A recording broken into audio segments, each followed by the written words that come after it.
Well, welcome to another episode Out of the Blank podcast. I'm here with Rob. Howdy. Now, Rob, do you, I would say we both have the same name. So that means one of us has to be doing our name a favor. Like it's going to be written in the history books. Like, because every time, like my name's Robbie Robertson. So people are like, the guitar player. I'm like, not that fuck. I want to be like, he was a prophet that made the name, like Karen, name's officially ruined. It's not probably coming back ever. But we got to do our name a service here. Well, I'm trying. I mean, and you got the double barrel. You got it in the first name and the second name. My parents hate me. I know. I remember in my primary school class, there was like 3 Robbies, and then there was 4 in high school. And my full name is Rob Dwyer. My aunt married a guy called Robbie Dwyer, and his dad's name is Bob Dwyer. So it's a long legacy of carrying the Rob Dwyer name. Yeah. I was like, if I end up having kids, I'm definitely going to name my kid Robbie just because everybody in my family is like RR, like all the way down like a long generational line. But then I'm like, I want to also name them like interesting names. Like you hear amazing names today, like Diamond or something of that sort. I'm like, what about Beowulf? Because nobody's messing with the kid whose name is Beowulf. That's just like if a bear breaks into class, you're looking to that kid to fight that bear. Or everybody's looking for a fight with the kid called Beowulf because it's like, all right, we take this kid down. We're the kid who took down Beowulf. All right, he's got to learn to toughen up or something. You're going to get into a lot of fights. All I'm saying is that name is like legendary. Except, yeah, you might. I don't know. Well, how do you choose? Like, can you just leave your kid's name unknown until he's like 30? I have had this discussion at length with the boss. And I wanted our firstborn son's name to be Optimus. And she's like, okay, maybe. And then we came to an agreement. The first name is going to be after her father. And then the middle name is Optimus. So I'm happy. Trying to get her that our first daughter is called Meg, short for Megatron, but I don't think she's going to go with that one. My buddy who owns a Star Wars podcast, he named his kid Anakin and then his daughter Leia. And I was just like, all right, man, like I get it. But like, come on, you got this whole kid's life ahead of him. I mean, Anakin's cool, but then it's like Leia. Everyone's gonna think of like honey buns on the ears because to me that's what she looked like with her hairdo. Darth Vader is cool. Anakin hates sand because it's coarse and dry, and says yippee and flirts with women that are like 6 years older than him. So no, Leia, maybe call him Darth because Anakin's gonna get him a bit of flack, especially from Star Wars fans. He gets so mad at me because I always point out the flaws. I'm like, he was like 11 years old and she was like 16. And I was like, it's weird if that's a guy and then it's going towards a girl, but it's okay if you look at like a little boy going after an older woman, you're like, yeah, boxing above the weight class. But if it's the other way around, you're like, you're a sick son of a bitch. Well, I'm not going to touch that. It's true though. There's a guy at my work who's like, he's probably in his late 30s, but he's dating a person I went to school with. And I was like, it's not weird because she's above 18, but it's just a little bit creepy rather than like if I got myself like one of those grandmas that'll take care of you. Like you telling me I can drive around in a McLaren all day long and I only have to treat her to do something special, like once every couple of months when she wants it or something. Like that's fine. To me, yeah, sugar mama me up. I did not know this conversation going to take a left from kids' names to sugar mamas and sugar daddies. I'm going to escalate back around to the flaw in some Star Wars writing. My buddy of mine, they do like cosplaying back home for like the Emerald Garrison, right? So they build their own armors and everything. Like this guy is like, he knows his Star Wars in and out. And I just said one day, how did the stormtroopers like pass rifle training? Because like they can't hit anything. I said, they're shooting everybody but Han, Luke, and Leia. And he said, Vader told them, I want them alive. Would you want to be the trooper who goes to Vader and said, hey, quick thing, accidentally shot Han dead, but we got the other ones. Considering this guy, when he gets bad news, he force chokes anyone. And I was like, whoa, because they're the only people they don't hit. They hit everybody else, but they don't hit like the main cast. They were told like, I want them alive. Well, if you know you're gonna get force choked, even if you mess up and like get him put mayo on his sandwich on accident, I'd rather just be like, sorry, I fucking shot him. Like, hey, at least we don't have to worry about them ever again. You know, you're gonna force choke me anyway. Might as well do it. Half the time, you have to question though, did they like the force choke? Because a lot of them were like, maybe they're into that asphyxiation type stuff. But I think that asphyxiation thing kind of went with the rank because the commanders and stuff had that tight, form-fitting, almost leather-esque outfit, whereas like the stormtroopers had their peripheral vision compromised. Why would you make troopers that have to go if they're seeing someone like you can't see? You're like, Phil, on your left, on your left. What? Boom! Like the design, while it looked cool, logically, no, didn't work. Is it if you were a leader of an army, would it be better to have your army look intimidating or have them actually be intimidating? Ooh. Well, I suppose I want them to when push comes to shove, because I mean, like that looking intimidating but being intimidating thing, or let's say then there's a threat of actually being effective. Because let's say if you look at the schoolyard bully, okay, they want to look intimidating or seem intimidating, but 9 times out of 10, when push comes to shove, they fall like a bag of potatoes. So you could give me like pink polka dot unicorns as long as they can win my battle for me. I don't care what they look like.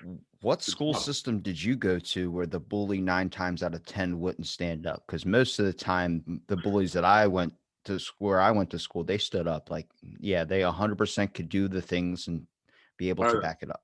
small town in Ireland. But I didn't have a lot of bullies in my school, actually. I went to a small primary school. Mostly everybody got along.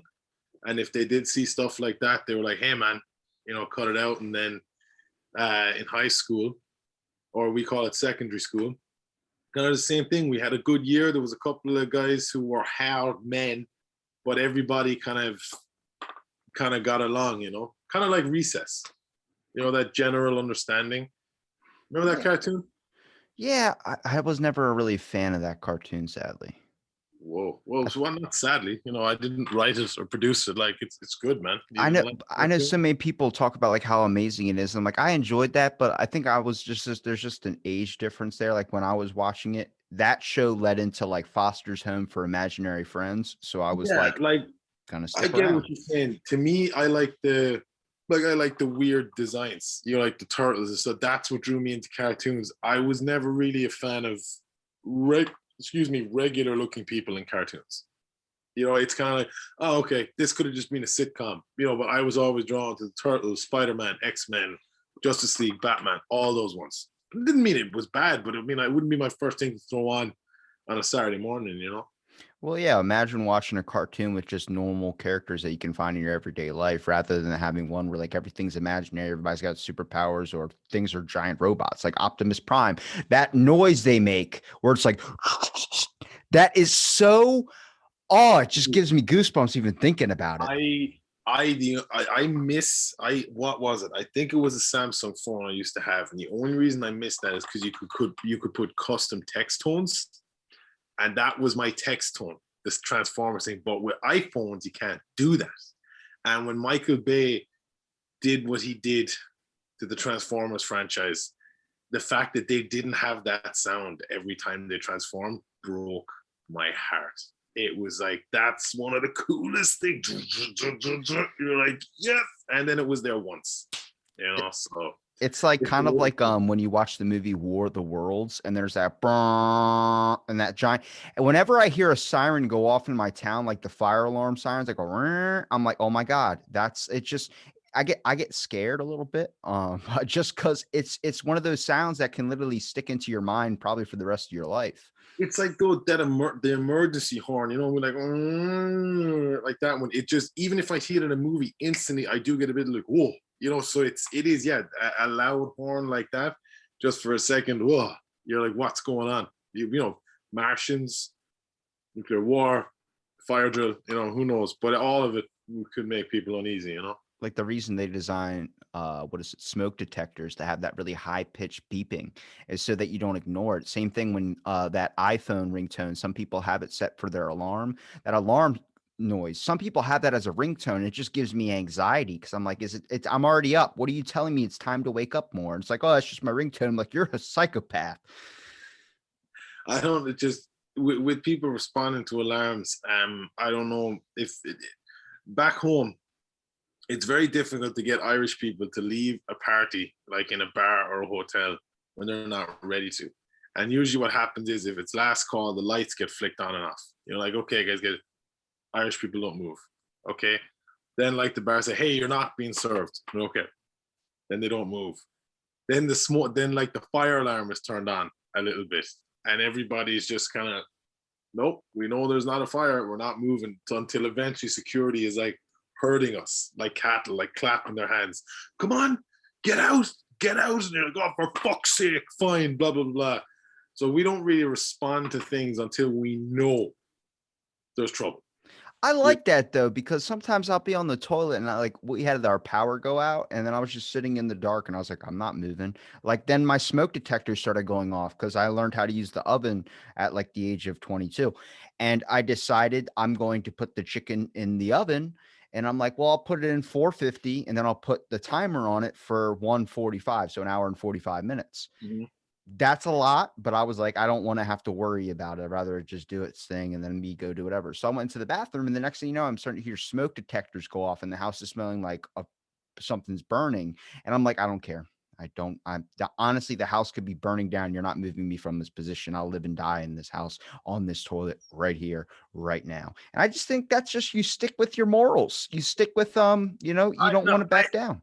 Now, see, I think I admire your dedication to your morals and your views of that. When I'm dropping trout, be it fire alarm or someone knocking on my door, I'm not moving. But I don't want to be misunderstood that if there's a fire and we hear a fire alarm, the Irish move. But when it uses the term of herding, we don't. Your fire alarm was going off for a genuine reason. You nuked the chicken. 450, 145. You had a lovely plate of ash. In that case, clench, wipe, check, back to the bathroom. That was an absolute fire risk. Fuck that. No, when I get to heaven or hell, wherever I'm going, and God's just like, welcome. You died in a really dumb way, man. He's like, at any moment, you could have just got up, taken a second, turned off the oven, then went right back to what you're doing. I was like, no, because I'm a one-track mind type of person. I need to finish the task before I go to the next one. Because I understand, man, but technically we can count this up as a suicide and you're going to hell. And I'm like, all right, well, send me down there. And the devil's like, were you taking a shit? I'm like, yeah, I was taking a shit. He's like, all right, understood. Get to the pit. I'm like, all right, thank you. Is a shit a task? I consider it takes up most of my day. It's right. One of those ones where I'm like, everyone, I'm clearing the schedule. Nobody bother me. I'm going to watch Avengers Endgame on my phone, and I'm going to have a fun time. Wow, 3-hour movie. All right, you know what? Fair enough. When you gotta go, you gotta go. You don't want to rush things. I watched most of Avengers Endgame, but I had my elbows on like your knees, like when you're sitting. Mm-hmm. And when I stood up, I went headfirst into my towel rack because my legs were asleep. And I swear to God, I was screaming like it was like one of those I've fallen and I can't get up commercials where I was like, help, help. I couldn't feel my legs.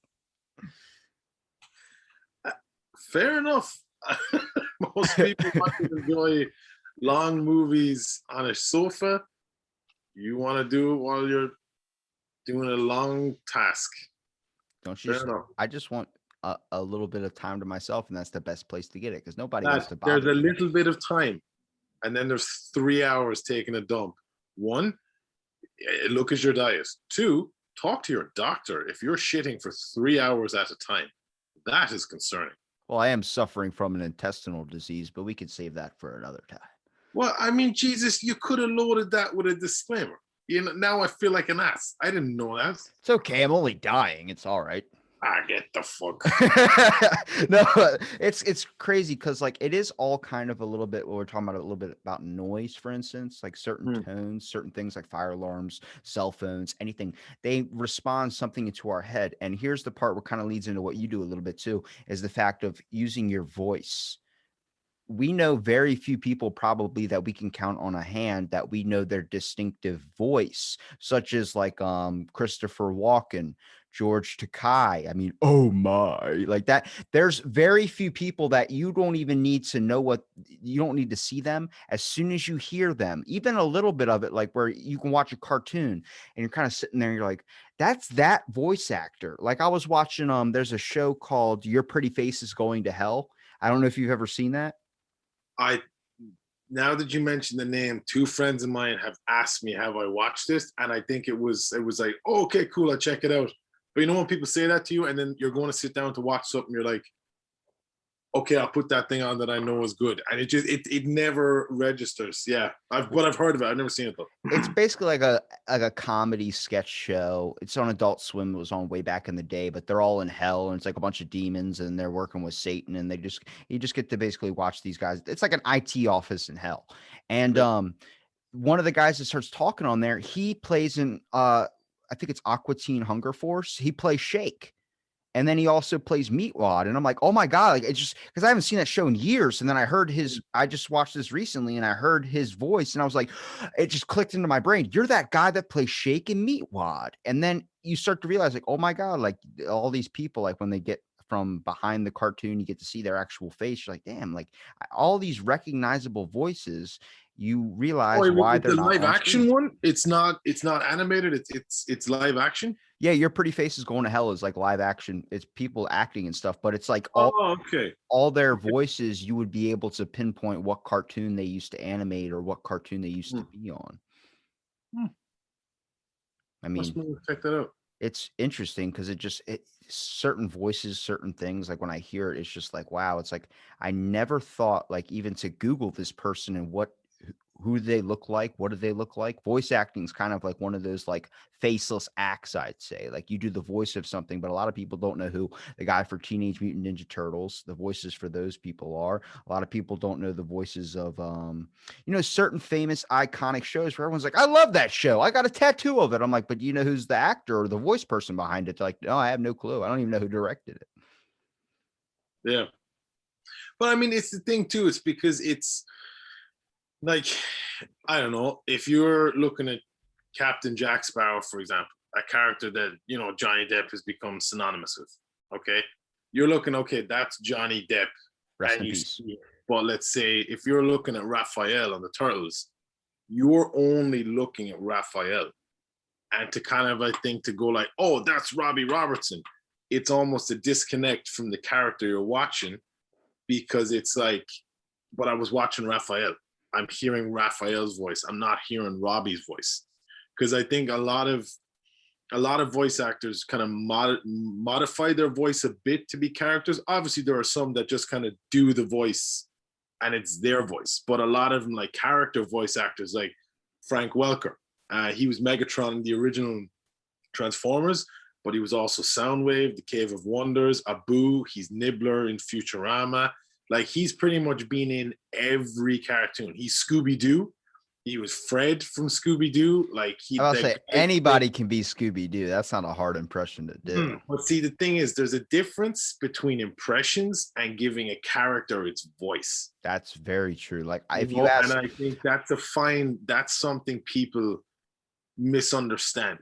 Like, because when I was starting off and making my demo and stuff like that, I did it all off my own back without really kind of, I don't know, speaking to people in the industry, as opposed to, and I'm not knocking anybody who does this the other way, but like, we live in an age where everybody can give you their 2 cents.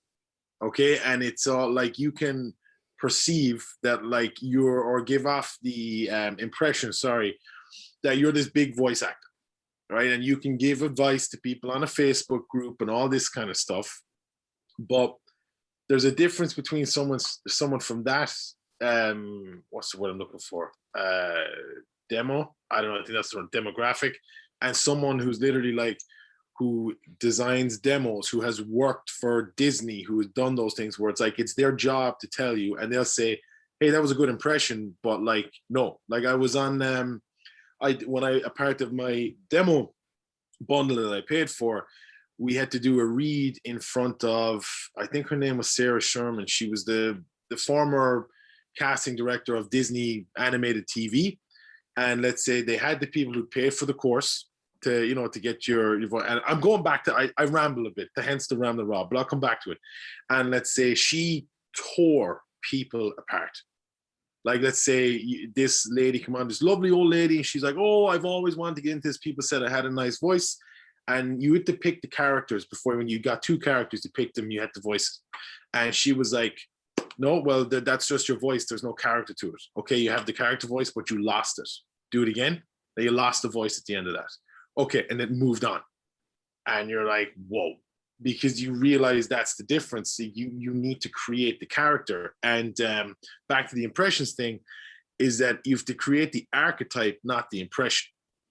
You know, if someone wants Peter Griffin, they'll call Seth MacFarlane, or they will ask for as Peter Griffin impression.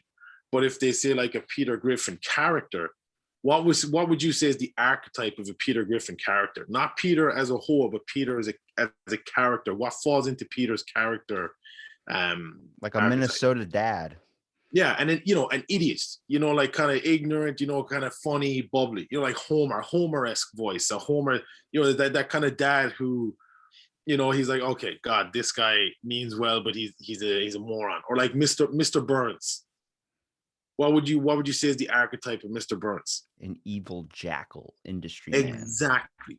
But if you hit an audition with a Mr. Burns impression, the voice, they're like, nope, because it wasn't the impression, it's the archetype they're looking for. Yeah, my buddy Mark does the voice of what I would say is the best Wolverine. Like, and I asked him, like, how do you figure out, like, do you just pull him off like the old show? And he's like, no, he goes, I make him in my own way. It's my voice, but I do it in this deeper form. And it sounds like spot on to what you would think Wolverine would sound like. For me, I would consider myself a mimic. Like, if I hear somebody talk or do something, I could probably repeat that impression. Like, I have a couple in my wheelhouse that are like my go-tos. My number one's probably Christopher Walken.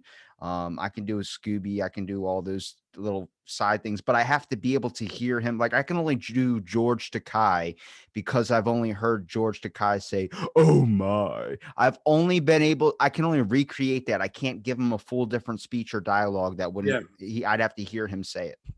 But that's a talent in itself, like to be able to replicate stuff like that. Like that's amazing. I can't do that. I can do like parody impressions, but I can't listen to George Takei and do that spot on. You know, I'm just, it's not like, I know one guy, he contacted me pretty weirdly. I just got this audio message on Facebook back in the day of an attempt at my accent, but I'd never spoken to this person before. So you have a lovely accent. Thank you. Fuck, you derailed me now with that lovely compliment. I'm sorry, but the Irish, I don't know what it is about your accent that just gets me going. Well, you know, you should hear the Northern Ireland accent. That thing is like silk. That is beautiful. Beautiful.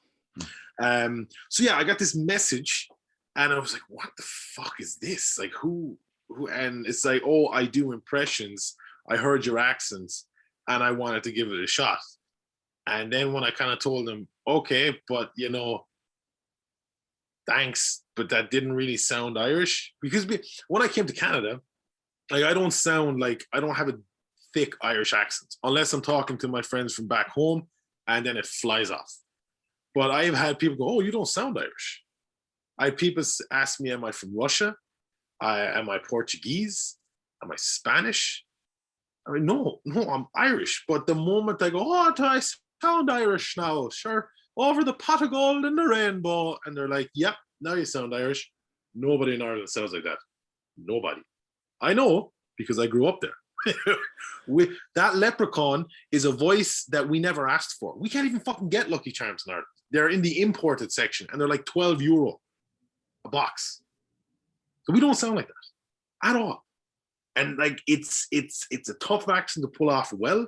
And my you know, to any actor who does it properly. But this, have you ever seen Sons of Anarchy? No. Well, you're kind of shitting my example there. So the floor is yours, Robbie. Thanks, man. I'm sorry, I don't watch a lot of shows. I'm the same type guy. It was an example of like this guy from Texas. His name was Jimmy O'Fwellon. And he was like, "Oh, luck of the Irish there, Clay." Like, what is that? Where are you from in Ireland? It's a good impression.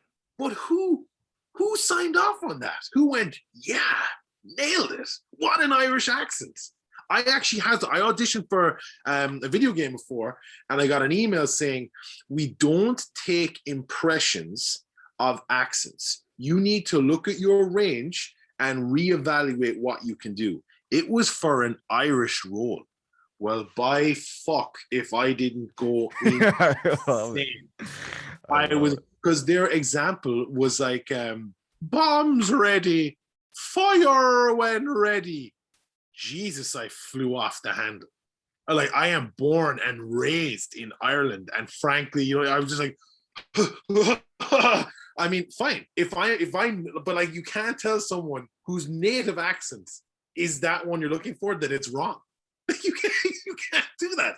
But it's the perception. Like, look at all Irish accents in media. It's diddly diddly diddly diddly. You know, like that's what it is. Have you heard Irish people that sound like me? No. Yeah.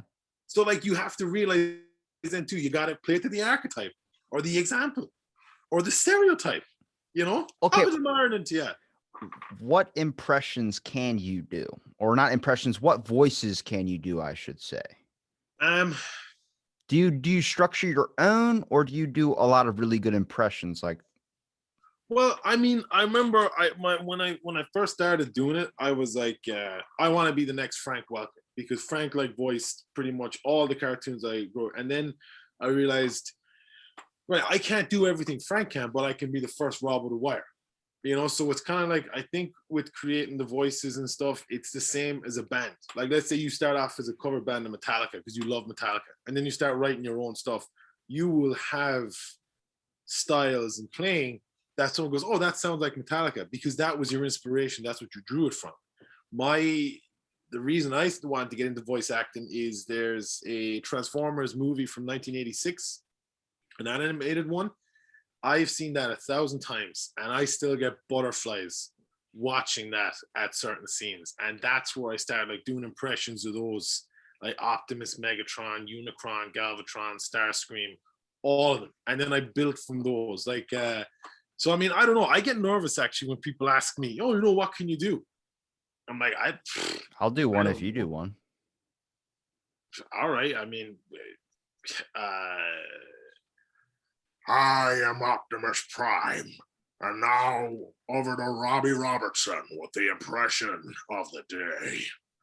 That is amazing. Thank you. Can you? Yeah. Oh, okay. What impression do you want from me? Holy crap! Oh, let me think. I can do Don Corleone from The Godfather. Oh, is that? I've never seen The Godfather. The one with the jaw that's always a little bit forward. Oh yeah, Robbie. One day, the Corleone will call on you for your services. You know, like something like that. Like I can do, I'm John Lennon from the Beatles. But that John Lennon that I do is the John Lennon from the movie Dewey Cox, where Paul Rudd was like, oh, Dewey, want to try some LSD? You know, it all comes from somewhere. My best that I've heard I could do is probably my Christopher Walken, which I haven't done in a long time. That's why, like, if you check my podcast content, a lot of the episodes, like some of the topics that the people have are kind of similar, mostly because I just reach out to whatever I'm feeling I'm interested in talking with. You know, like if I'm not having a day where I want to talk about botany, or if I'm, you know, something that isn't in my brain at the time, I usually go on these different kicks where I'm like, I want to fucking talk about energy drinks. I want to talk about science. I want to talk about voice acting. And then it'll be a bunch of episodes about that, because that's what I'm feeling at that moment in that month and that time in that year. But Christopher Walken, he goes, oh my, this is tragic news. I wasn't planning on going to the market today, but apparently I'm going to Trader Joe's. It's in my future. You know, like that's, and I haven't done that in fucking ages, man. But like that comes from when I watched Conan, and they had a guy on there doing a Christopher Walken where he's like, his poppycock. You know, he does these like, but it's all about like, also if you're trying to do the impression, you know, that you have to kind of understand what that character would say. Like you aren't going to have Christopher Walken start saying, you know, fuck all over the place, because he doesn't really use those words. He kind of keeps these different random lingual patterns. That's like you're trying to follow it, and he's like trying to sell you a car, and then he starts talking about going to the dog shop, and you're like, what the Yeah, hell are you talking about? but it's like it is that old adage. Like, I mean, the thing is, and because I wouldn't say I've had disagreements, but it's just the kind of thing like impressions and voice acting are like boxing and UFC. They're in the same world, but they're different countries. You know, like with an impression, when you're looking at someone, you want to see Jack Nicholson. So they have to do the mannerisms, the way he goes, like you were doing with your jaw. You know, like the way Christopher Walken would move and pause, right? But with voice acting, like I remember one of the things I had to do for that Disney thing. No, that wasn't for, like, these were already closed projects. This was just practicing, kind of showing you, hey, this is what a casting call would be like. One of them was a rock. It was a rock. So, and not like a boulder stuck in the ground. This guy didn't move. So the difference there, you like, how do you do an impression of a rock? That's a rock, you know? But if you were to create a voice for a rock, you have to think, oh, okay, that sounds like a rock. A rock would talk like that. Do you know that kind of way? I would think it would sound like The Thing. But that's kind of what I did, because the Thing looks like a rock, you know. And if you're talking like the Thing, you gotta have a glow. Oh, Matt Stitch, I swear to God, I'm gonna bust you in half. You know, that kind of, because he is the gravelly and kind of from Yancey Street and whatever, you know. But yeah, I'm impressed. I mean, you know, everybody does the fun Arnie one.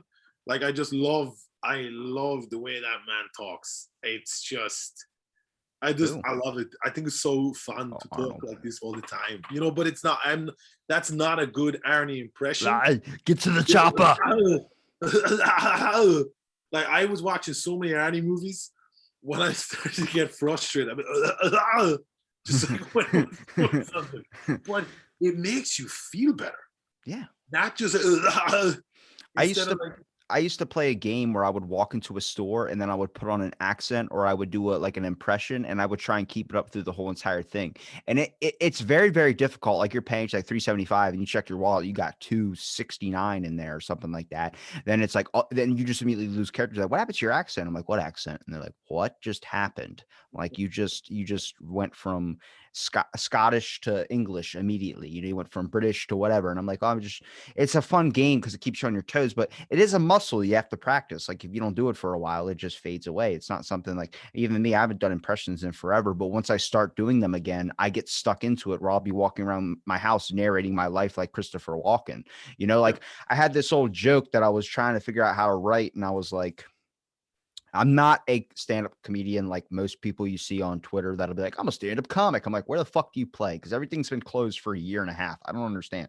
But I'm more of like a jackass with a microphone. So, like, you know, I do like to practice a little bit of like jokes and trying to craft out bits, mostly because things that happen in my life are just too insane for people to be like, is that not a joke? I'm like, no, that actually happened to me. But I was trying to figure out what's the perfect voice to narrate your own life. And everyone's like, I think I would like this. I would like this. And I was like, towards the end of the joke, you start to realize the only perfect voice is your own, the one that's already doing it already. Because if you had your life narrated by Morgan Freeman, where you're like looking in the mirror, like, ever since I was a little boy. And then it was like this whole, like, it would end up getting so insane and so sick, you realize you would just go batshit insane from it.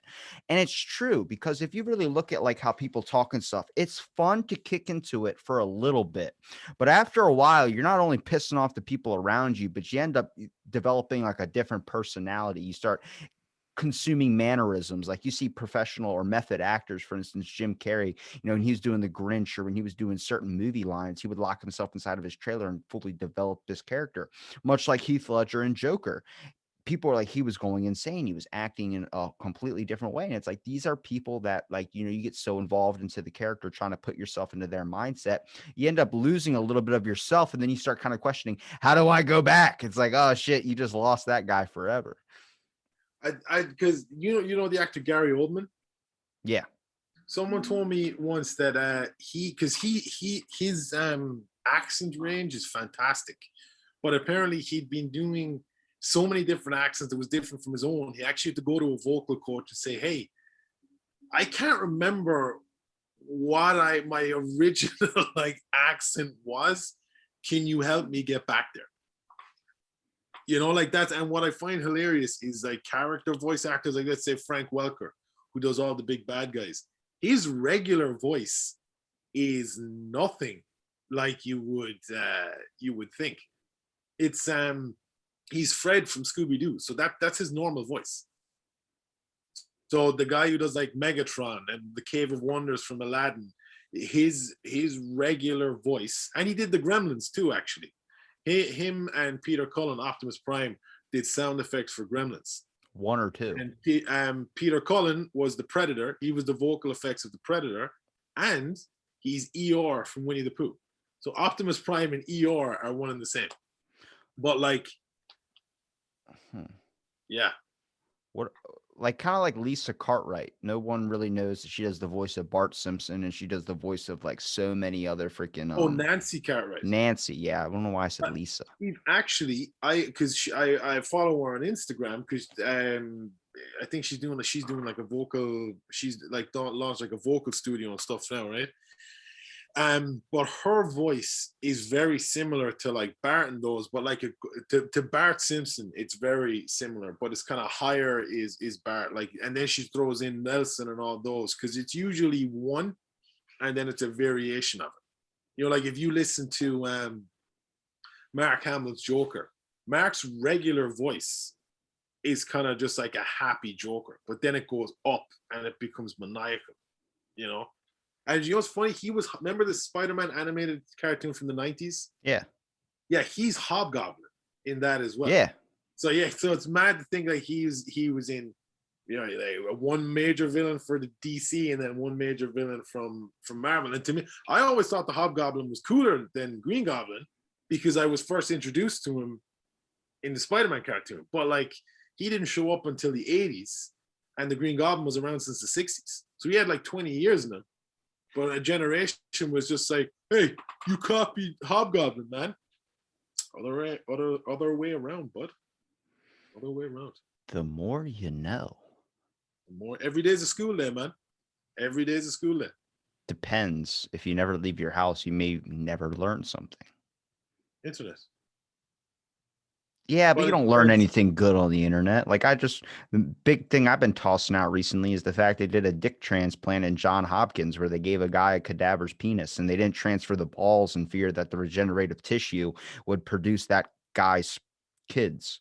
So I'm like, that's awesome information, but whoa, toss that out at a coffee party. I think we're there now, but like that, stories like that are just fascinating because like that's why I tell people when they think this way about something, anything, if you think one way about something and say this is it, look at the other, like this shit that there's stuff out there that gets created that no one even thinks about thinking. I would have never thought in a million years if I gave someone dick and balls from a dead person.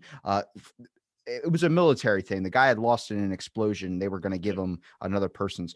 I would have never thought in a million years about regenerative tissue. Same thing with sperm donations. You can't donate sperm between 4 states of where you initially donated sperm at in fear that your kids would meet. I would have never fucking thought of that. There's just shit that, thank God, there's like 15,000 people doing something.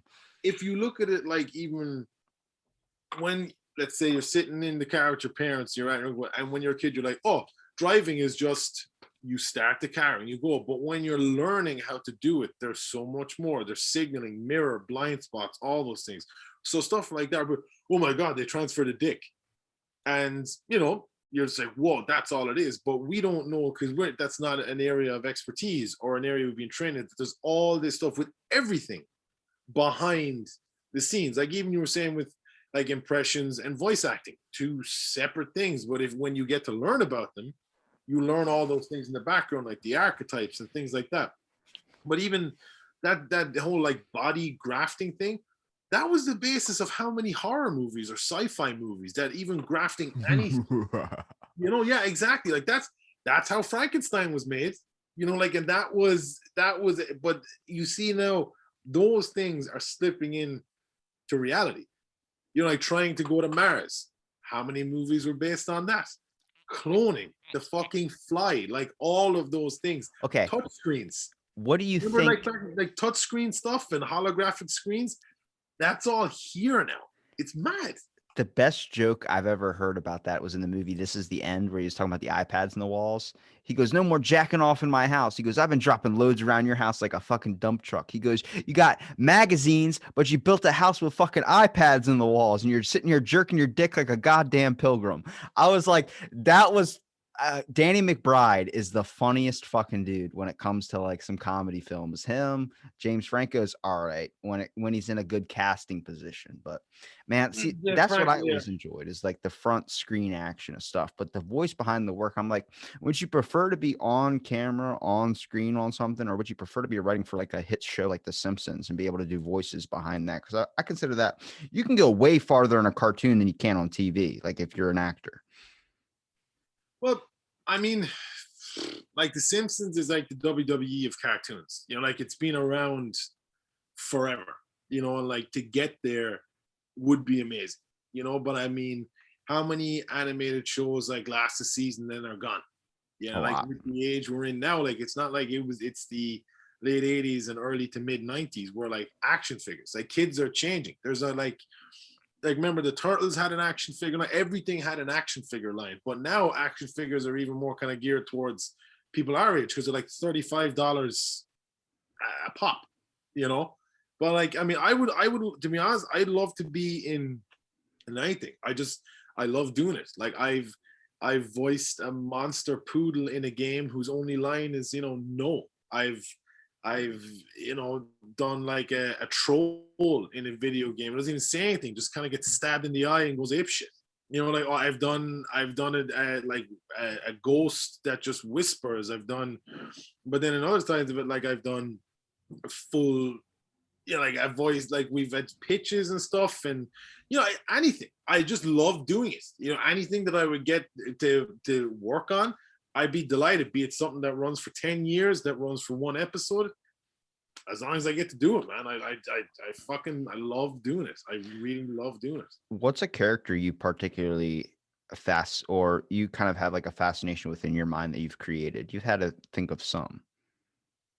Um, I always have a Boston guy in my wheelhouse because I'm from Ocean City, Maryland, so I'm very close to Baltimore, and Baltimore has its own accent, which I did not realize, and I never knew I had it until a couple of people started pointing it out to me, like listening to an episode, like your thick accent. I'm like, I'm pretty sure I talk relatively clear when it comes to some things, but there are some words that I notice that I do go into this Baltimore slang, and it's just Baltimore, such as like when you say Monday, Tuesday.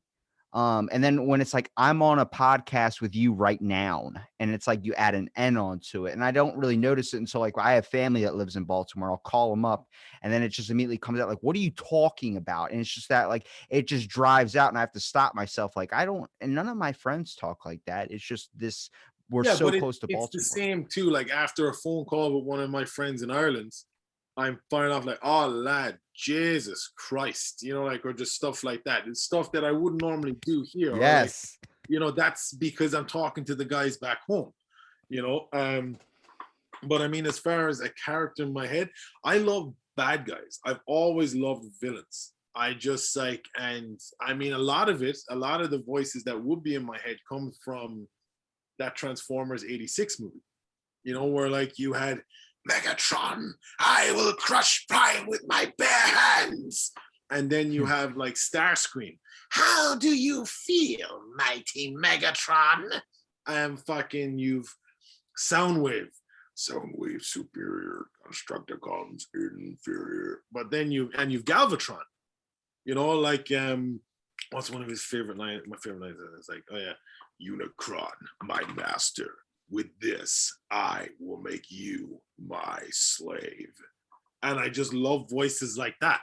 You know, the real bastard sounding voices. Could you sell me crack as one of those evil villains? Sure. Let me see. I could set the scene. Never if you mind want. the all spark, the all crack will bring you to Energon like that. I like that. I like that a lot. Never been offered to sell someone crack. But funny thing, back home, the word crack, CRAIC, means fun. Why'd you like, add an I? because it's a Gaelic word. C-R-A-I-C. It's like the Gaelic. That's like the I'm talking CRACK, crack, like rocks. Yes, and that's what I'm saying. Is like when we have a word for crack that means fun in our native language, but then you come over here, like, well, lads, any crack? And nope, we do not have any class A narcotics. They're like, no, crack, any fun? What's going on? You know, that's why I was saying that difference is that when you guys say crack, it's just a drug. Like But crack a you say joke. Like crack a joke. Crack a joke. Yeah, maybe that's what it could come. That's what it make. That's what it might have come from. You know, so like, what's the crack? What's the fun? You know, or one I've started saying again because I've been talking to my friends back home a lot more is "Cade an scale" means what's the story? Just kind of what's going on. How you doing? I couldn't even repeat it if you asked me to. Cod A on scale. On scale. It means what's the story, but it's in Gaelic. Why was that not hard for me to give an accent? I could say that normally. Have you ever been to like a Chinese restaurant and you notice you start speaking faster and more like angry? Like every time it's if you ask someone to do a Chinese accent, and I probably won't do it in fear that someone listening will be like, this son of a bitch is going to be canceled. But it's like your voice kind of matches that. Like like I have a buddy, whenever he hangs out with like a certain ethnicity, he will revert like by saying yo or saying a bunch of different things. I'm like, why are you talking like that? It doesn't make sense. But it's just like, it's like revertigo. You're reverting to whatever. And it's not racist. It's not any of that. I figured out what that is because I have always been a minority in every place I've ever worked, and basically even going to school. I worked at a hotel for a very long time. There's a large ethnicity of Hispanic people that work there. Mm-hmm.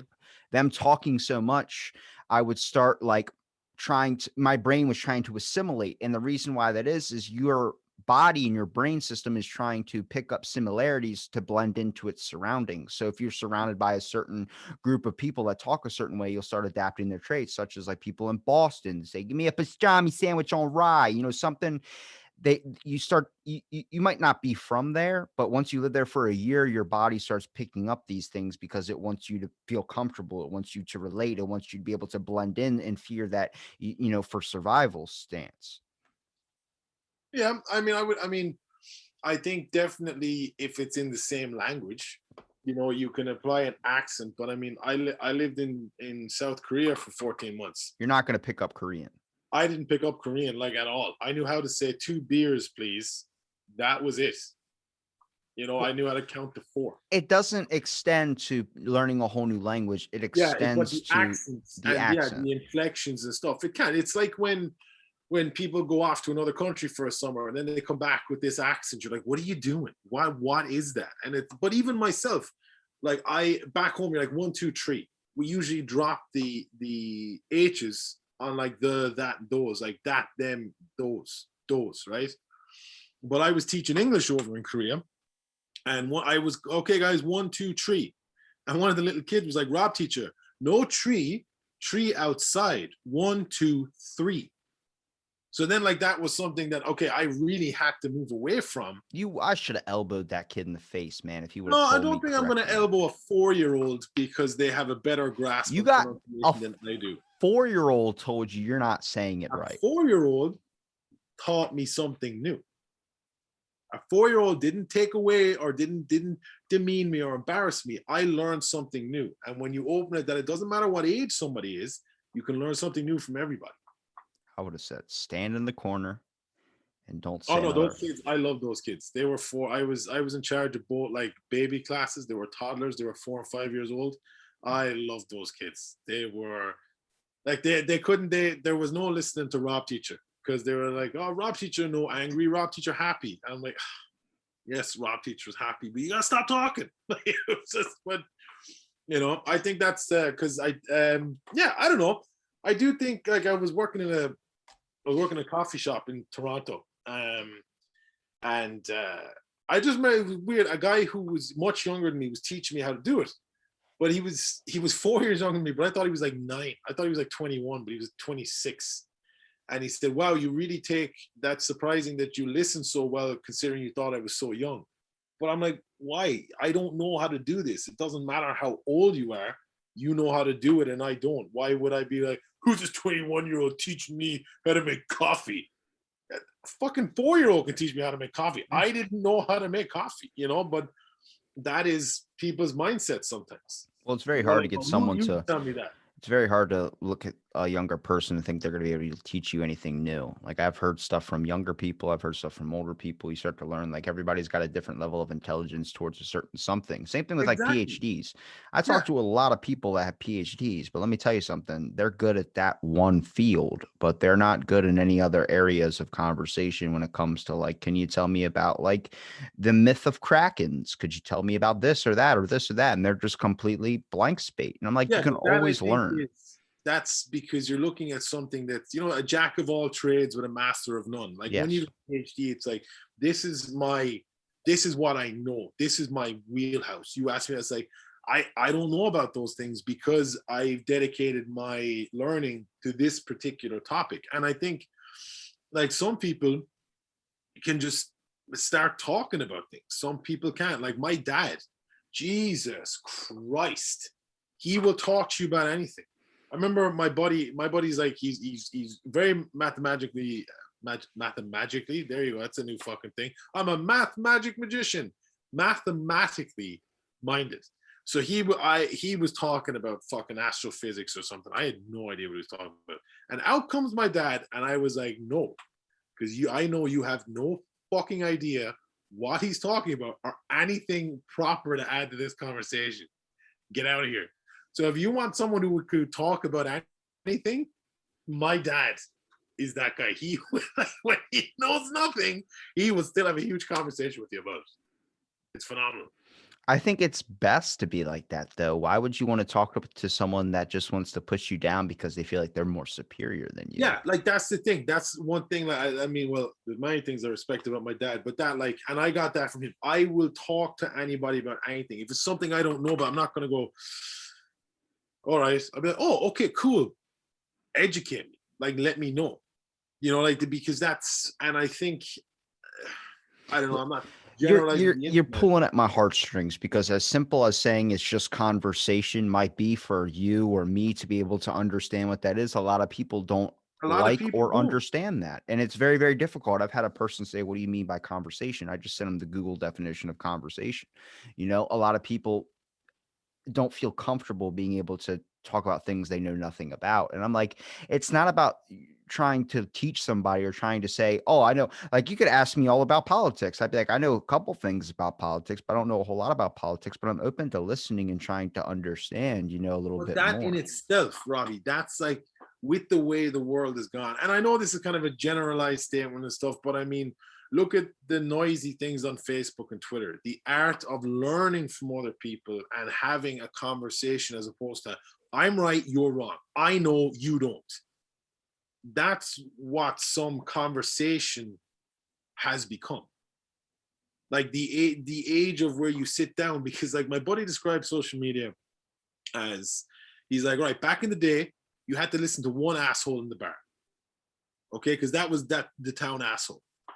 But social media now is like you've assholes from all over the world and you can hear them all, and it's just like it's difficult because of the way everything's gone, like for you to go, okay, let's talk about it. All right, we disagree. I'm not going to try and convince you to follow like my mindset, but I find that's your mindset. We're not going to agree on it. Or like, oh, I don't know about that. But some people, I think, when it comes to having a high knowledge of something, like let's say I'm a huge comic book fan. Like I fucking love comic books. Who's your favorite? Who's your favorite superhero Spider-Man. and supervillain? Watch fucking Spider-Man, because I'm tired. Hey, reel it in a bit. Take a deep breath and let me finish my answer. Peter Parker is Spider-Man. Yes, Spider-Man. Whoa. Tobey Maguire. I'm talking about comic books. Okay. And then we'll get on to the movies. Right? Spider-Man. And I know that shit because it's what I've read since I was like 8 years old. But with that comes, there are some comic fans who like to let people know, actually, that's from the movies and not from the comics. You don't really know that. And that comes, I think, with a lot of those things that people have put. They want people to know they know a lot, as opposed to just having a conversation. So go, holy fuck, you know your stuff. Oh yeah, I know a bit. You know, there's kind of like, you, by what you're saying, people will get, okay, they know. Or there's that thing, I want people to know that I know about it, you know, and I want to make sure they know I know more than you, which is a shitty way to have any conversation. Tobey Maguire was a great Peter Parker, terrible Spider-Man. Andrew Garfield, great Spider-Man, terrible Peter Parker. Tom Holland, what? Fuck you. No. That's my opinion, Robbie, which I know. makes it I'm just kidding. bulletproof. I just don't like Tom Holland because everybody says I look like Tom Holland. I'm not a fan of it. Why? He's a handsome dude. You know who I get to look like fucking Kevin James. So be thankful you look like Tom Holland. Then some. Well, when you have someone that sends you this because they see your face on a podcast, and then That's awesome. no, it's not. How is it not awesome? I tweeted at him. I said, you need to grow a mustache because my chin hair is not coming in nice. And and it's funny because I didn't know. And here's the sad part is my aunt had texted my mom because Tom Holland had a flick on Netflix that came out about a couple months ago and said, Robbie's acting, and sent a picture of Tom Holland to my mom. And my mom's That's like, amazing. holy shit. And I was like, oh, but here's the crazy thing is my buddy, he does, you ever heard of the podcast, Your Mom's House with Tom Segura? Might have frozen. Recently getting into podcasting, like listening to them and stuff. But I have heard of Your Mom's Basement. I've heard of it, but I haven't listened to it. It's Your Mom's House podcast. My buddy does the video, like he'll do some videos and they'll post them on their thing. He'll do like cool, like edit, cut out photo videos and stuff like that. Well, he sent me like when you could do the photoshops of putting your face on like a movie scene or something like that. And he put it on Tom Holland when he took his mask off. And I thought it was because at this time, the video game of the Spider-Man, they were redoing it to make it look like Tom Holland's version rather than the older Peter Parker one. So I thought he was sending me that. And I was like, fucking great. They made him look like Tom Holland. I was like, why are you sending me a picture of Tom Holland, dude? And he goes, buddy, that's you. And I'm like, what? And I looked, and when he pulls the mask off, there's one distinct facial feature that I don't have of Tom Holland's. And that's my nose. My nostril on my one end is a little bit shut more than the other one. And as soon as he pulled the mask off, I was like, that's not me. He pulls the mask off. I see the nose is a little bit closed. I'm like, oh, fuck. I was like, I thought that was Tom Holland. So I sent it to some of my family members. I'm like, check this out. And they're like, why are you sending me Tom Holland? I'm like, that's me. And they're like, no, it's not. I know my own son. I'm like, check again. Like, why are you mad that you look like Tom Holland? I think he's the best representation probably of what Peter Parker would be at that age, at least. But Tobey Maguire to me is just like it's the skill level. Like he was like 30 years old and he was acting like he was in high school and he made you fucking believe it. At least to me, I fucking believe it. I think Tom Holland's just Tom, if I may. I think the problem there, not the problem, sorry, that's the wrong word, is that say you're looking at performance. You're taking Tobey Maguire as an actor. Like you said there, he's 30 playing high school. Peter Parker is not 30 playing high school. Peter Parker is a high school kid. So if you look at the representation of the character of Peter Parker as opposed to someone who isn't his age playing him, like when you, like, let's say Andrew Garfield for me didn't work as Peter Parker. And again, that's for me. If anybody feels differently, that's fine. That's your opinion. But Peter's not suave. He's not charming. He's not flirty. He's awkward. He's cute. He's shy. His Spider-Man kept fucking taking his mask off and crying all the time. Toby, buddy, keep the mask on. But then Andrew Garfield had like the smart ass thing, you know, with Spider-Man, because that's, you know, the persona of Spider-Man. But then Tom Holland to me had both. But I think if you look at it as opposed to the acting skills, like I'm not taking away from Toby's acting skills or Andrew Garfield's. Again, Andrew Garfield was like 27 when he played Peter Parker. But I just feel the way they played the character, Toby nailed it. But Tom Holland is, let's say, has the hindsight of looking back at two people playing those characters and kind of going, okay, how can I do it my way and arguably better, you know? You're right. Oh, I never hear that. That was special for me. Thank you. I never hear that. I'm just conflicted because Tom Holland, I look at him, I'm like, you're a piece of work, bro. Piece of work. Why is he a piece of work though? I What don't has he like done he to you? tweets about his dog too much. What are you talking about? He tweets about his dogs are awesome. Yeah, but you don't need to I show think it on no. every Ellen DeGeneres show. Well, then don't watch him. If he annoys you, don't watch him. He's Why are all you over social media. I can't get away. Snapchat just showed me a story about him today, talking about Tom Holland and his reaction to this. And I was like, I don't care. Stop showing me Tom. Then block it. It's Snapchat. It'll show you whatever it wants to show you. Yes, I have heard of the AI that is Snapchat. I mean, don't mind Skynet. They're redoing Terminator for it to be called Snapchat. Yeah, absolutely. I hate social media. What are you on right now? I'm on Zoom. Why do you put this on? This isn't social media. I only use my podcast on social media for getting guests like yourself. But then I'm trying not to be on it the rest of the social day. media. I'm sorry. I don't know. I'm counterintuitive to a lot of my own knowledge. Oh, Robbie, man, you are fun to rile up. Dude, embrace the Tom Holland thing. That's fantastic. I rather look like OJ. You don't at all. Hey, Twitter world. Hey, Twitter world. Have you ever seen his Twitter? He's active as hell. He just comes on there. Every video starts off, hello, Twitter world. And he just you can see the psycho in his eyes. Wait, OJ Simpson? Yeah. I thought he was in jail. No, he's been out for a while. Huh.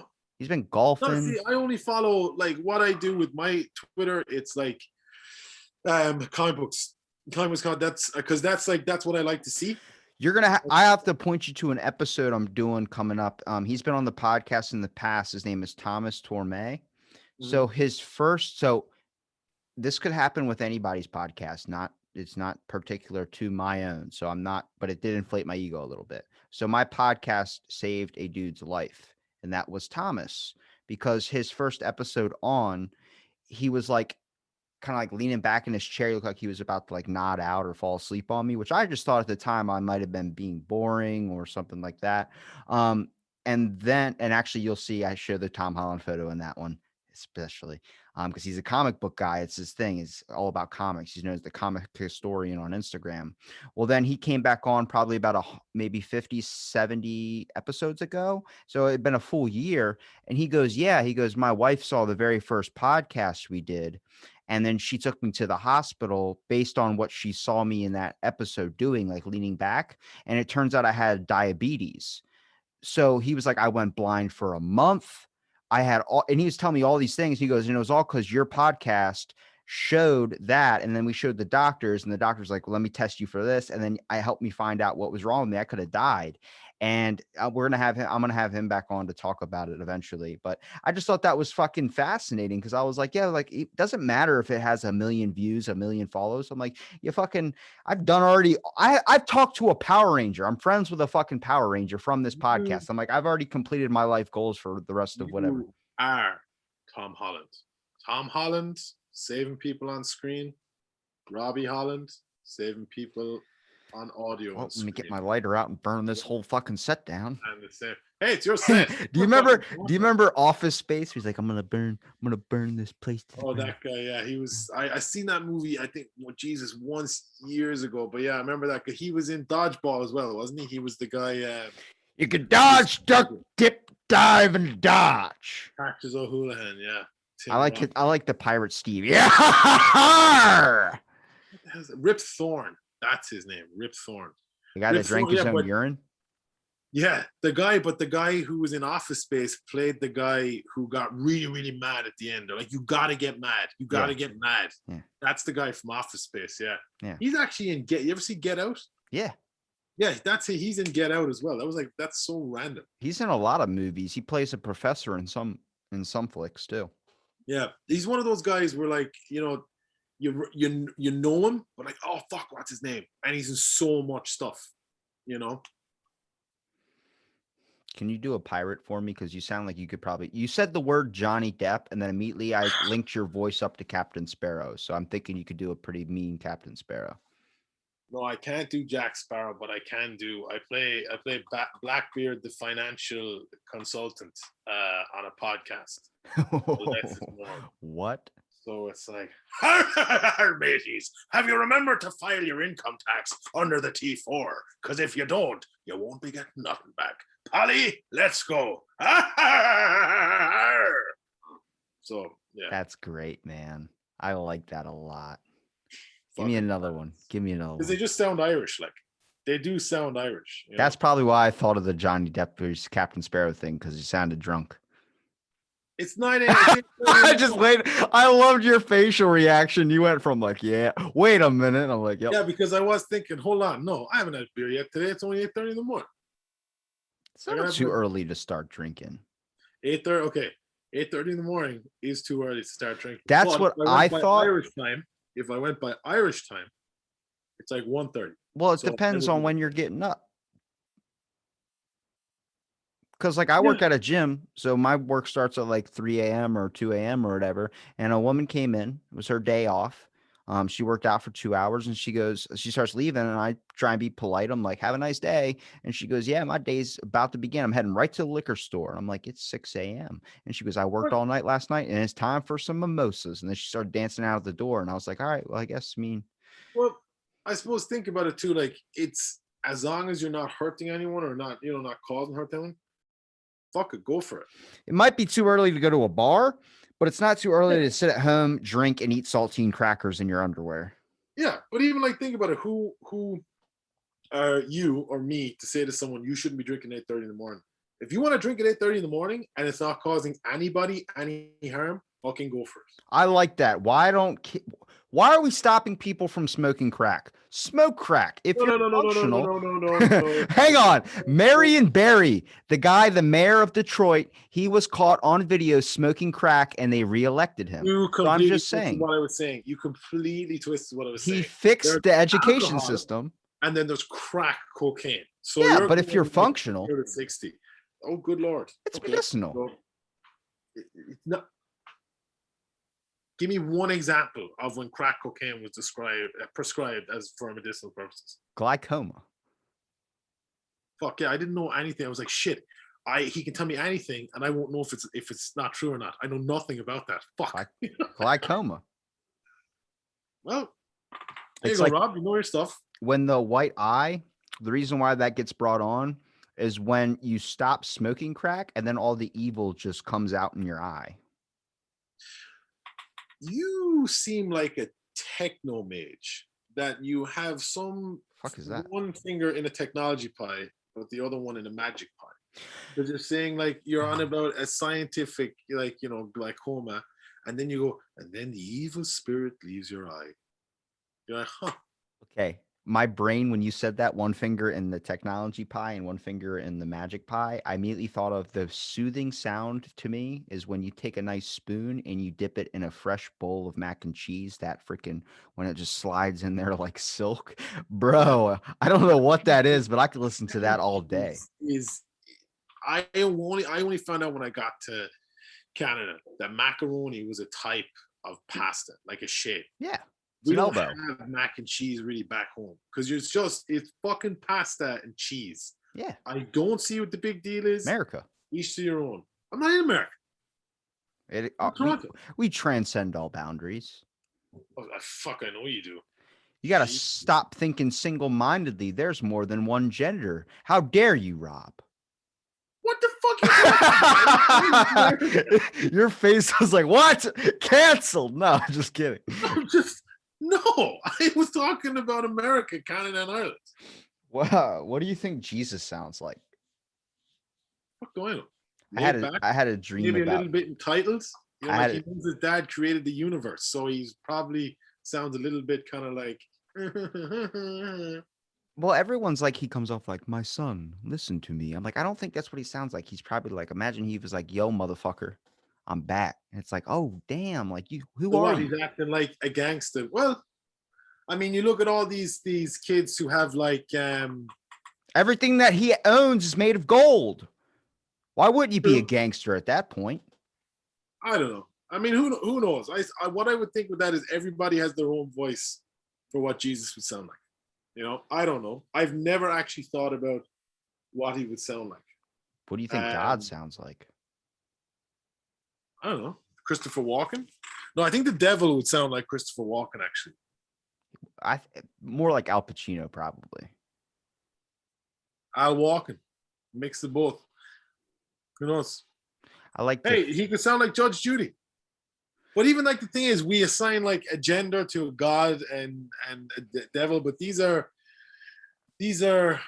universal concepts. Yes. Like, you know, so you would be like, you know, they and them, because but again, I think because I remember, you know, the character Galactus in Marvel, and some guy was like, why does he look like a giant dude?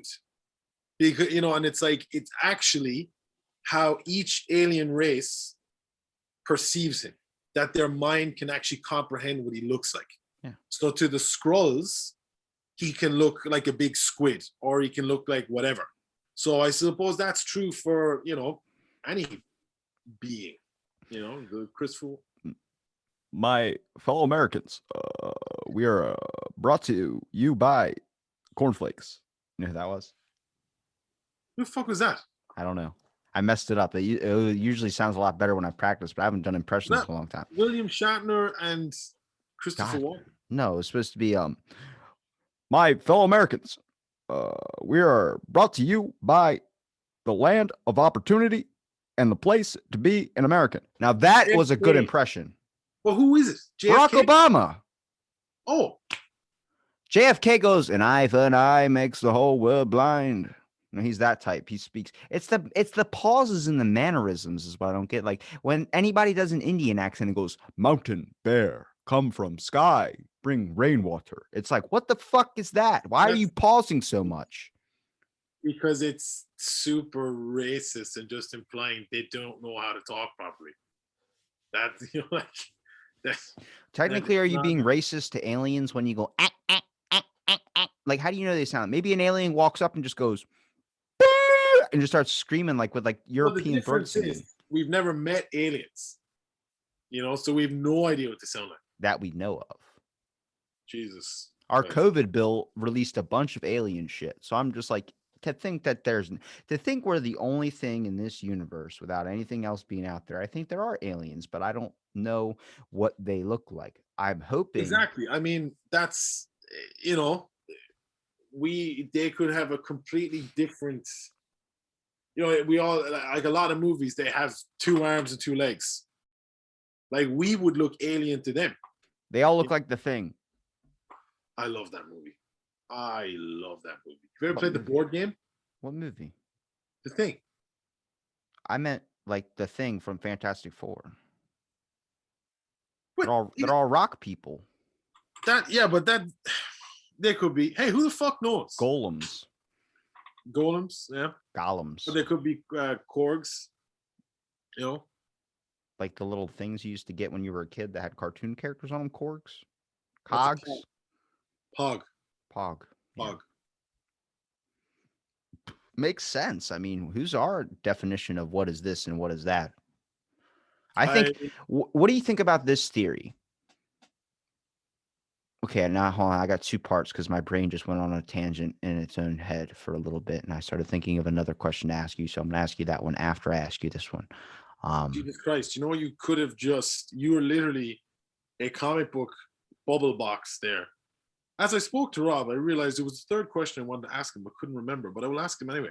Just fucking ask me the question. Well, I'm trying to see which order I want to do this, because one's going to take us down a road where I'll end up forgetting what the initial question was. Now I've forgotten both of them, so now I'm just trying to fill up time to remember what those were, and I just figured it out.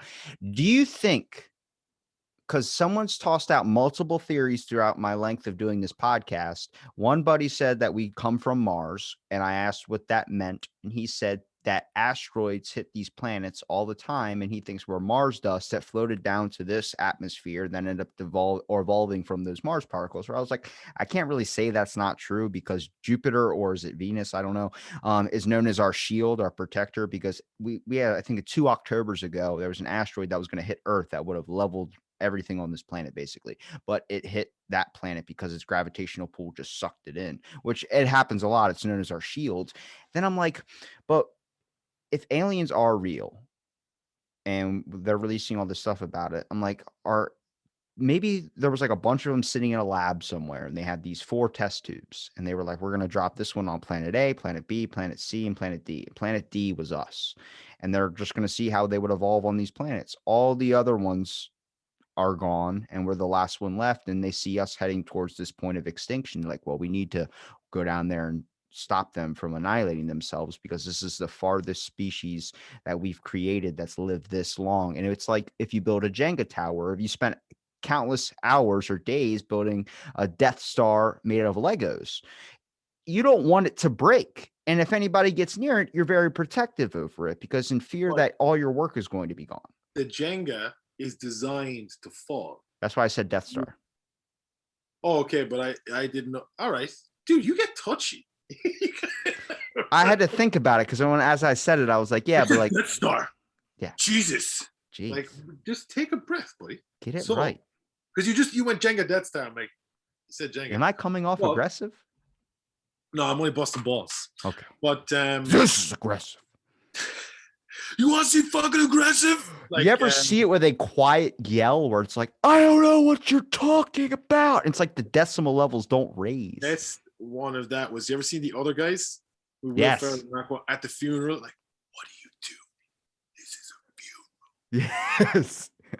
It's so good. But anyway, we're getting so I would go back to, like, the Death Star is different from, let's say, if you're an omnipotent alien race, okay, or any kind of race, and you're creating life, you want to see where the life goes and where it ends. Because a Death Star is different. You're building that for one singular purpose. But when you're building a race, you want to see where it goes. Like, I think that, because when you said, that's why I zoned in on the Jenga towers, because you build and build and build and build and build, but you know inevitably it's going to fall. But once it falls and it's scattered, you're like, okay, I'm going to do this again, but I'm going to approach it differently. So my thought on that is that if they are observing, if that was how we came into being, why would they stop? Because that's one, not teaching us any why would they stop us? It was like, that's not teaching us any consequences to our actions. Like, let's say it goes and goes and goes and coming in and saving us at the last minute, humanity will never learn. But if it's a case, you have to see the Jenga tower through, build it up, but you have to watch it fall. And then from the scattered fucking wooden blocks, you build a new Jenga tower and hope this will be better. This will last longer, you know? But that would be my thought on that. To think we would be the only one they'd be working on building would be wrong. When someone asks like about God or something like that, and the only reason I've been talking about like some religious stuff a lot recently on my episodes is because you can tell that's probably the guests that are coming up. I've got some priest guests that are coming up, and also ex-cult guests, like ex-Jehovah's Witnesses. I like to go both sides of the pool. You know what I mean? Like, I do like the shallow end, but the deep end's fun too. So I was like, maybe it's kind of like Supernatural's version of God, where he's created multiple of the same But thing. absolutely. Different- Why would, if they have the ability to create these world of civilizations, they're not going to fucking do one. They have, like, you know, like, hey, Sector 5, how's it going? Yeah, it's grand. You know, these lads. How do you know though? How do you know though? Because I've had plenty of capabilities to go out and do whatever I want, but most of the time I sit in my underwear and play Viva Pinata. So you can't tell me. have the capabilities of these omnipotent beings to create life in new worlds. But if you have that power, much like you have the ability to go to a movie or go to something, are you necessarily going to want to explore that avenue? No, but what you're doing there is contradicting your initial point. They've done this. They have the power to do it. They're going to see it through. It's like what they want to do. It's like if someone buys the World of Warcraft, or Warhammer things, and they paint them to do battle, they're going to see it through. Or they That's want to what put they it up want on a to shelf do. and never touch it again. They can do that too. How do you know they don't do that? They have the worlds. Okay, look, fuck this. Let's just put that and we'll You're come back. trying to gatekeep my ability to do what I want. How dare you? Jesus Christ. I thought I spoke shit sometimes, but you just like fly it out there. I like to. Well, you're a teacher. I'm a student, and throughout my education system, I've been known to keep my teachers on edge. That's the whole point of my life. I look like I'm on edge. I'm not on edge at all. You're leaning back. That means you're close to the edge, because when you start leaning back, you know you're going to fall off the edge. Oh my God. Think about it. See, this is the awesome No. world of the way how it works today. I've talked to so many people, I get to see all sides of the craziness. So then when I start talking to someone, even though I initially agree with you, I can just look at the other side. Up. Back up. Are you insinuating that I'm crazy? No, I'm insinuating that you're a smart person, but I'm going to hit you with some answers that you know. You said I want to see all sides of the craziness. I'm not giving you the option. The same reason why when I go to Dairy Queen and I ask, can I get a chocolate milkshake? And they're like, all we have is vanilla. And I'm like, what the fuck? Politics. What? Robert Robertson. You need to go into politics because you have this amazing ability. I'm not going into politics after what I just found out before we did this podcast. So, yes. Okay. So $400 million was given to Balasio's wife to start a homeless foundation fund to be able to help get a lot of these people off the streets. And somehow that $400 million is now gone. And now they're looking at him and towards, I don't know if they're going to now impeach him as mayor or governor or whatever, or they're going to do something completely different. But now he's being extremely looked at. And I'm like, what do you expect? The man's name is Blasio, and that's not his real name. His real name is Warren Wilhelm. What the? It's like Bernie Madoff. He made off with a lot. Rest in peace, Bernie Madoff. But he made off with a lot of money. He had the greatest Ponzi scheme in history. Why would you appoint a person that it's in their fucking name? Like Lyndon B. Johnson was accused of showing his Johnson. Like you fit your fucking. That's why I say the name thing. Back to the beginning. Beowulf. Does that mean he's going to kill bears for a living? I don't know. What's your question? First off, good Lord. Secondly, I love the way you brought around full circle to the Beowulf thing. Kind of how the show works. Thirdly, sorry. I was just saying that you have an ability not to answer a question while answering a question. Sometimes the question you ask isn't the one you necessarily want. Oh my God. What? Fuck, how do you have this much energy at 8 o'clock in the morning? What time is it now? And I've already done a 3-hour elliptical this morning, so I'm good. Fuck that. I'm still trying to get past 10 minutes on mine. Christ. Dude, download the game Dragon City or Raid Legends, and I just play that and the hours go by like it's nothing. Or get Hulu. I just watch Hulu too sometimes. It's like that Stan Goes to Hell is a good show on Hulu. It's the guy who plays in Scrubs, Dr. Cox, the doctor dude, the main. Yeah. He's in it. So the show is like a D show. It's a terrible show. Like it's like poor. It's greatly shot, but poorly. Just like the storyline is just dog shit. But he makes the show an A show because it's literally a lot of him where it's like, oh my God, it's like I got a Dr. Cox spinoff. You think because you work at a gym, you can tell me how to do my exercise? No, you could do your exercise however you want. I'm just going to give you the advice to change your life because obviously you don't seem like. Never. Careful now. I'm kidding. I was seeing where I was going to go with that, where I could get you to snap, but. Nope. To be honest, I've done a lot of therapy. I don't know, self-discovery and stuff within. There will be a time when I would snap, and so I'm working very hard to. You seem like a really good guy. Behind. Because I'm at a very different place because it's a joke, it's like, so thankfully nowadays I don't really snap unless it's something to do with continuity in comic books. Fuck me, that makes me snap. I'm just like, nope, that character's not supposed to be here, there's someone else, this is bullshit. But other than that, no, not really gonna get me to snap. You're a good dude. I would never do anything to hurt you. I'd babysit your kids if you asked. Absolutely not. No. Adrian, we need someone to babysit the kids. Remember that guy that in his podcast? We'll fly him up from fucking Baltimore and he can babysit the kids. Absolutely not. Ocean City, you want to talk about continuity errors? How dare you? What comic books are set in Ocean City? No, when I'm talking about comic books, I'm talking about continuity errors. You just said I'm from Baltimore when I'm from Ocean City. I'm talking about comic books. I'm talking about Ocean City. I'm talking about that. It's the pasta. I like that. We should do a movie based on that. Heirloom tomatoes. Hey, Vinny. What? Nothing. He starts yelling down the hall. Oh, God, Rob. Ah, ah, ah. All right. Where can people find you, Rob? We've been talking for almost an hour and a half. Holy moly. Rambling Rob, Twitter, Instagram, YouTube. That's it. Yeah, when I was younger, I was in, I wanted to be like cool and heavy metal. So I trained myself to count to 1, 2, 3. Now, for me to go 1, 2, 3, I have to think about it. And now in my later years, it looks fucking stupid. It looks so stupid. I'll see you guys at 2. Rock and roll. No, Yeah, see, I thought this meant rock and roll. This doesn't mean it rock does and mean roll. rock and roll. No, Yeah. this means rock and roll. Well, this apparently Dio did that as in like it wards off evil spirits. It's supposed to be devil horns, but see this right here, it's the mandala effect. When you say this doesn't mean rock on, this actually means I love you in sign language. So when you send that GIF or emoji to people, you're actually saying I love you rather than rock on or whatever, like rock. And that one then is Spider-Man. Flip. Sure, you know about that. You played him in like what, 4 movies?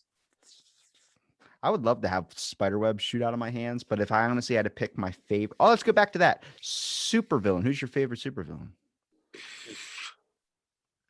Jesus Christ, no, there's not enough time. You said it. Oh my God. I said Jesus and you said Christ. And I was like, it was perfect. When you listen back, you're going to be like, that was because I said, who's your favorite supervillain? And then right before you answered, I said Jesus. And then you said Christ at like the exact same time. So it said Jesus Christ, our Lord and Savior. Doom. Cross yourself. Dr. Doom or Juggernaut are my favorite. Here's my pitch for a good Dr. Doom movie. I feel like the best actor to play Dr. Doom, Bryan Cranston. No.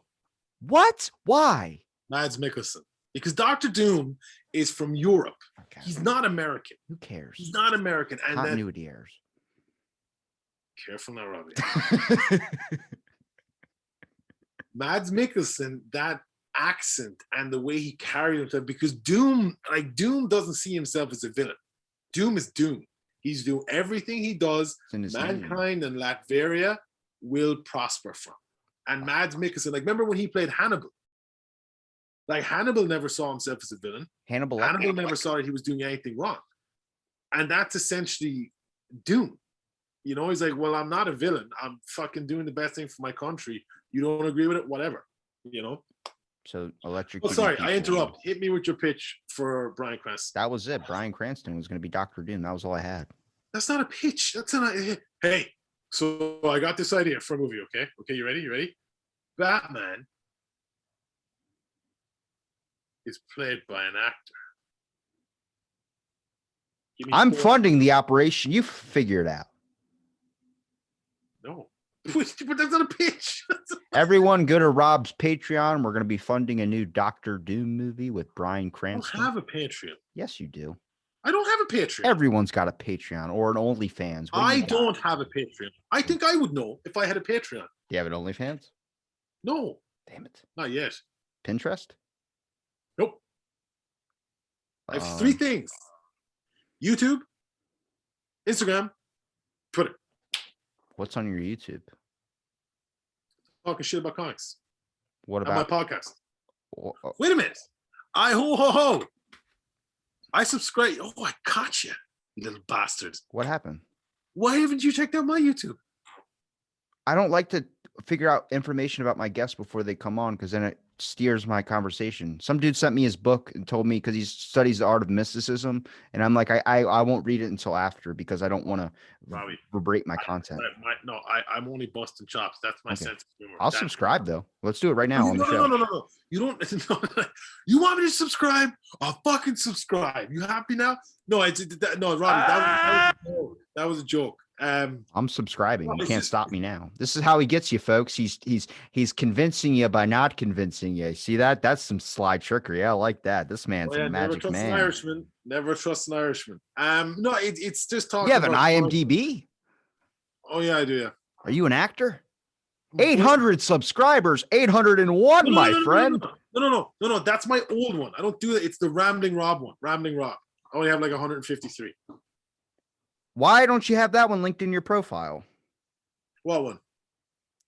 When I click on your link in your Twitter, it takes me to that YouTube. It does not take me to your Which other one?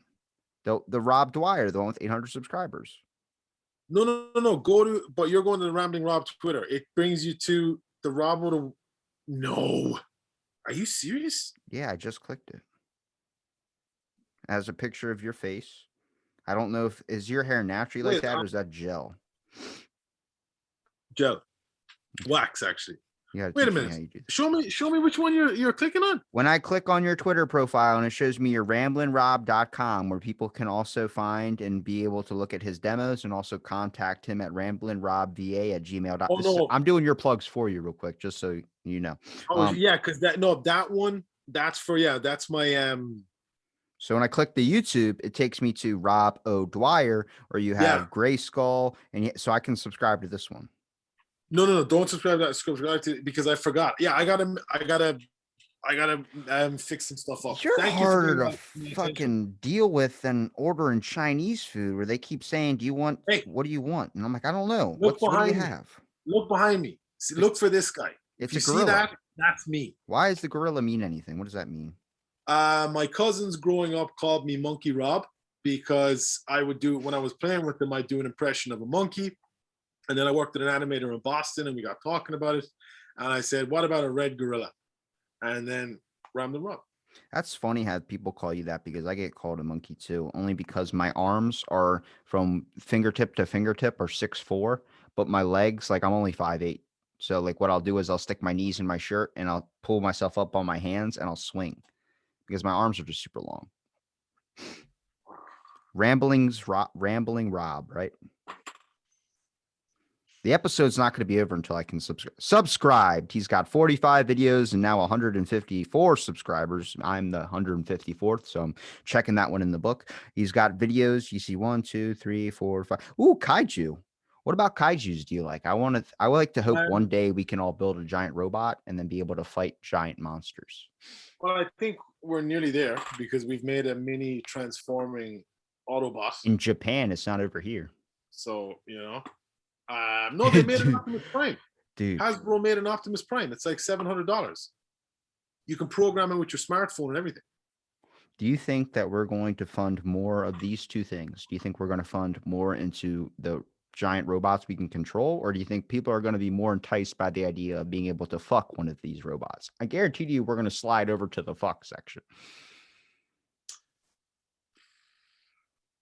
I'm not wrong. I know for a fact I'm not wrong. But you can't know for a fact. I do know for a fact because I know how the human mind works. You know how all human minds work. I know how most of the population, if you give them a neural link into their head, it's going to take about maybe a week before they start researching. The question being asked, you were like, I know how the human mind works. Let me give you an example. When you taught classes, if you gave your kids a computer, how long are they going to be actually working on the things you want them to work on before they start doing their own research or internet things? 4- and 5-year-old Korean children who were trying to learn English and couldn't speak it. So I took a Spanish class and I guarantee you I learned more about how to build a pond in my backyard than I did freaking learning Spanish because all I did was you as an individual. Okay. Guess I don't. No, think about it, because I was the same when back in high school when I was in Irish class where we learned Gaelic. I didn't concentrate at all.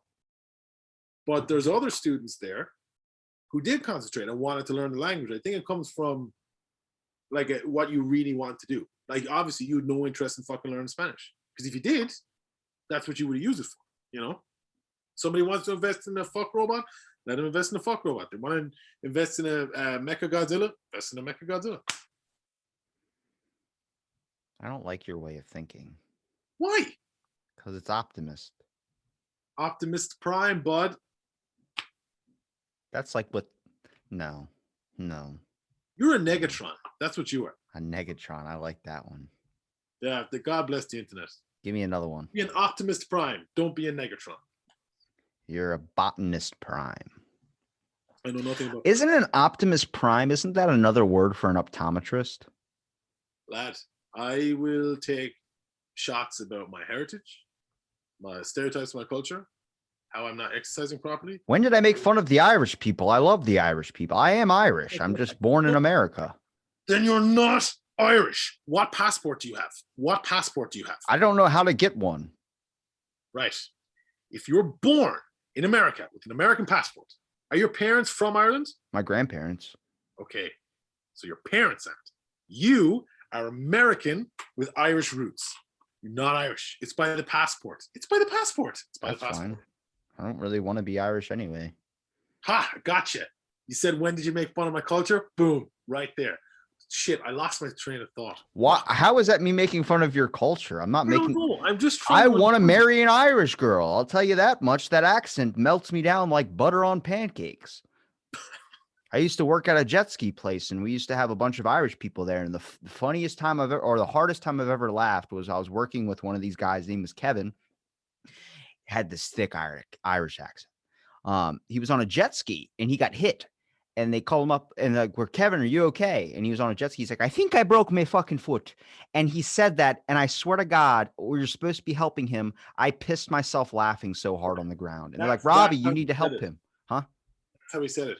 Oh, Jesus, Robbie. I think I broke my fucking foot. Yeah, that's how he said it. But it was just, that's when you said the Lucky Charms thing. I was like, man, the way exactly. he talked And you're sounded like, that. you're like, oh yeah, he had a thick Irish accent. And he only ate Lucky Charms and he had them with whiskey. No, he kept inviting me back to a bar with all of his roommates who were like these really hot girls. And I was like, all right, yeah, man. But he's like, let's go to a pub and have a pint. And I'm like, I know some of what way those did he words. say it? Oh, let's go to the pub No. and have a pint, Robbie. No, there was only few words that sounded like that. Most of the sentence was actually pretty normal. Get him. I want you to get him on your show so I can listen to him talk for an hour and find that he talks like that. Before I left, before the summer was over, when he went back home, he rolled me up a cigarette because I was like, I want one of the cigarettes that you roll. Like he puts the tobacco and you'd always sit on the back of the jet ski and roll them up and then lick it. And then he go, here you go, mate. And I'm like, oh, fucking thank you. I wouldn't smoke it. I'd just be like, I have it in my mouth. I want to hear that accent. You want to hit that accent? I want to hear his accent. I've invited him on multiple times. He just doesn't. He's not interested. Well, tell him, for the sake of the Irish language and the Irish accent, he needs to come on. Tell him you can go back in my freaking podcast list, and there's plenty of Irish people I've had on that talk a little bit like that.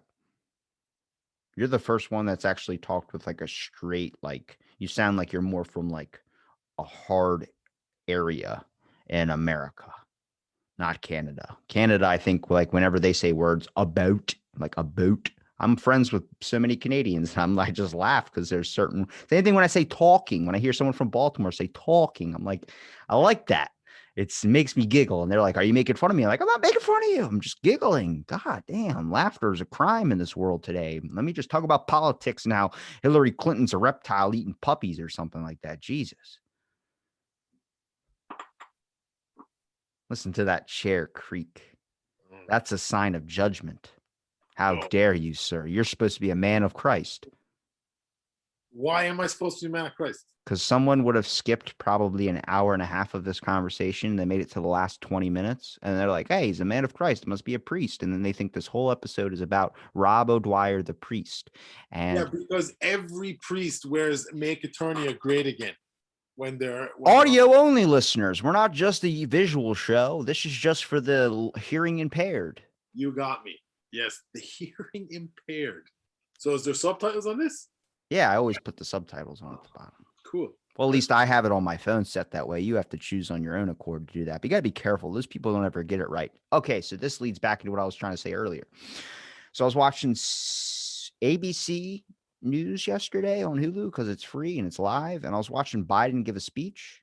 And then he was... Oh, shit, Robbie. It is 10:15. I remember I said I had that appointment at like 10:30. I love it how that randomly an appointment appears, but it's okay. We already did your remember I messaged you about that. I'm supposed to be there in 16 minutes. It's like a fucking half-hour drive. Thank you, everybody, for listening. Have a wonderful day. I am sorry for cutting you out. Robbie, I would, if you would have me back, come back anytime. Thank you for having me on. Really appreciate it. I can't believe we spoke for that long. That did not seem like nearly 2 hours. It's all good, man. Anytime.